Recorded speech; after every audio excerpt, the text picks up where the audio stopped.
قسمت کا لکھا ہوا ہر شخص کو ملتا ہے، یہ بات طے ہے۔ مجھے اور آپ کو وہی مل رہا ہے جو ہماری قسمت میں لکھا ہے، اس سے ایک حبہ بھی، ایک دانہ بھی کم نہیں ملے گا اور ایک زیادہ نہیں ملے گا۔ صحیح حدیث ہے، بخاری کی دیگر کتب حدیث میں موجود ہے، جب بچہ شکم مادر میں 120 دن کا ہوتا ہے تو 4 ماہ کا جب بچہ شکم مادر میں ہوتا ہے تو اس کی روح پھونکی جاتی ہے، تو فرشتہ آ کے اس کی عمر بھی لکھ جاتا ہے، اس کا شقی و سعید ہونا بھی لکھ جاتا ہے اور اس کا رزق بھی لکھ جاتا ہے۔ تو رزق جو لکھا گیا وہ ہمیں ملے گا، اور جب جب ملنا ہے تب تب ملے گا۔ جو لکھا گیا ہے وہ بہر صورت ہمیں حاصل ہوگا۔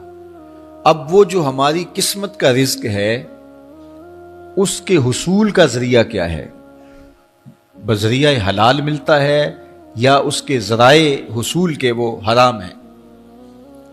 تو یہ اللہ کے ذکر کو چھوڑنے کی سزا یہ ہے کہ ملا وہی جو قسمت کا تھا، لیکن دولت عثمان نہ ملی، دولت قارون ملی۔ لکھا جو تھا، مقسوم تھا، ملا وہی، ایک دانہ بھی زیادہ نہیں ملا اور ایک دانہ بھی کم نہیں ملا، لیکن اس کی سزا کاٹنی پڑے گی اس لیے کہ حصول کے ذرائع حرام تھے۔ تو حضرت اکرمہ رضی اللہ تعالیٰ عنہ فرماتے ہیں کسباً حراماً، تو معیشت تنگ کیسے ہوتی ہے؟ بندہ کہتا ہے کہ یہ تو بڑا کما رہا ہے لیکن کما بذریعہ حرام رہا ہے۔ اللہ اکبر۔ بعض اوقات کچھ لوگ محنت کر کے بھی حرام کماتے ہیں۔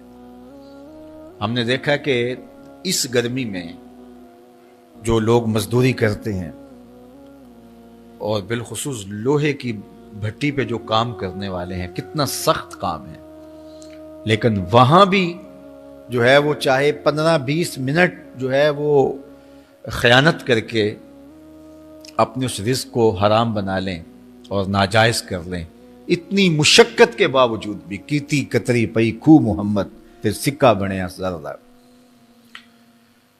تو ایک سودا ایسے بھی بک جاتا اگر 2 منٹ گاہک کو دیتا، لیکن جھوٹی قسم کھا لی اور وہ لے کے چلا گیا، سودا تو بک گیا لیکن ذریعہ اس کا حرام ہو گیا۔ یہ ذرا دیکھیے، جھوٹی قسم کھانے والے کو اللہ نظر رحمت سے بھی نہیں دیکھے، اتنی بڑی سزا ہے اس کی، اور نہ بکتا کوئی اور آ کے لے جاتا۔ جو قسمت میں لکھا ہے وہ تو آپ کا ہر صورت میں ہوگا، لیکن کچھ لوگوں کو اللہ کے ذکر کو چھوڑنے کا نتیجہ یہ ملتا ہے کہ پھر وہ ان کے ذرائع آمدنی جو ہوتے ہیں، محنت کے باوجود بھی کسب حرام ہو جاتا ہے کسی نہ کسی وجہ سے۔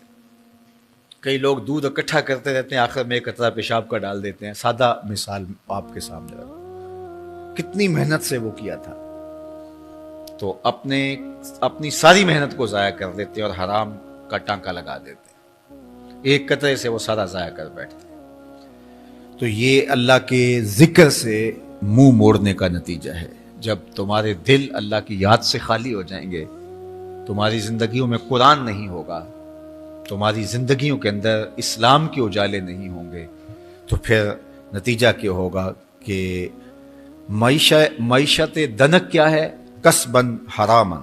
دوسرا معنی کہ تنگ زندگی، تلخ زندگی، جو حضرت عبداللہ ابن عباس سے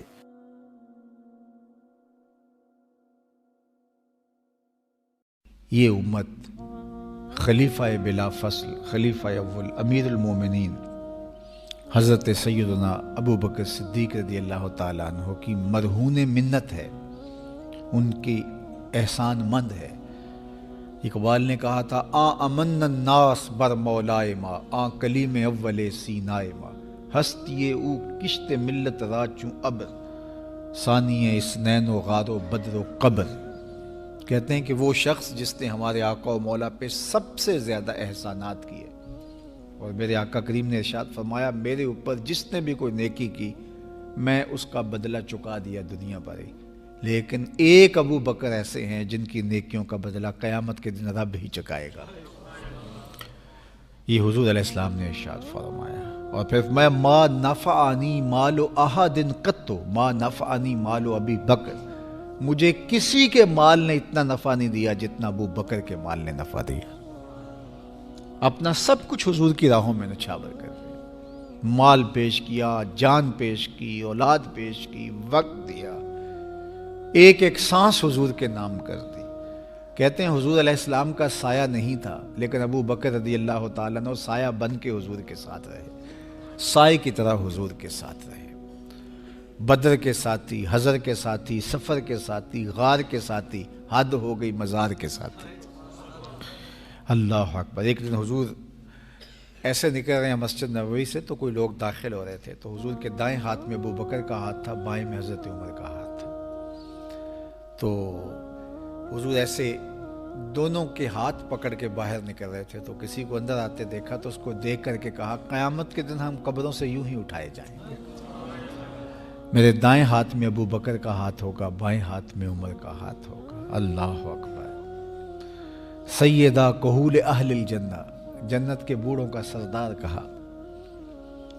ابو بکر فی الجنہ، جنت کی بشارت دی. عشرہ مبشرہ میں سے پہلا نام حضرت ابو بکر رضی اللہ تعالیٰ عنہ کا ہے.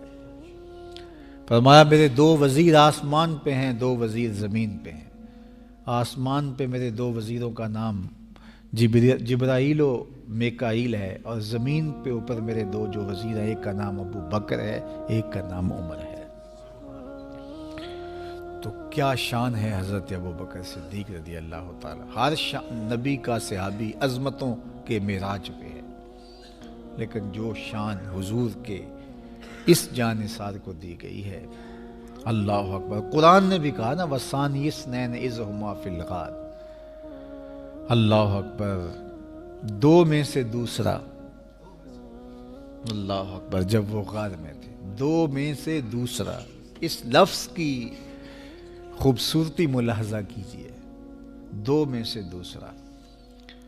حضرت عمر کہا کرتے تھے، حضرت صدیق اکبر کا ذکر کرتے ساتھ رو پڑتے اور کہتے کہ ابو بکر میری ساری زندگی کی نیکیاں لے لیں، وہ غار والی ایک نیکی مجھے دے دیں.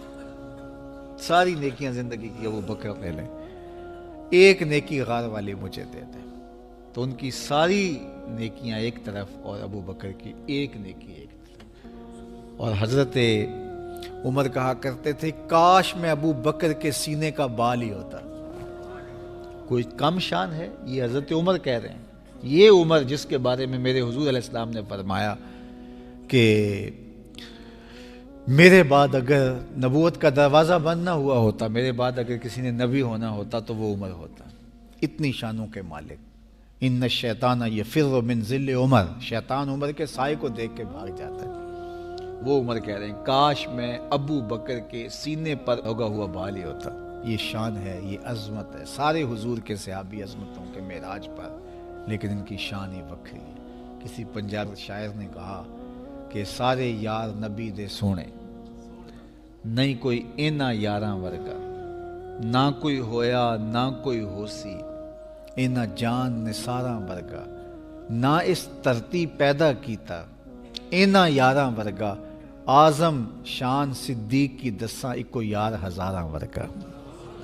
وہ عظمتوں کی کس معراج پہ امن الناس بر مولائے ماں، کلیم اول سینائے ماں، ہستی او کشت ملت راچو ابر، ثانی سنین و غار و بدر و قبر. بدر کے بھی ساتھی، قبر کے بھی ساتھی، مزار کے بھی ساتھی، غار کے بھی ساتھی. اور کھیت اسلام کی کھیتی کے لیے ابر بہار کی طرح برسے اور سیراب کر گئے.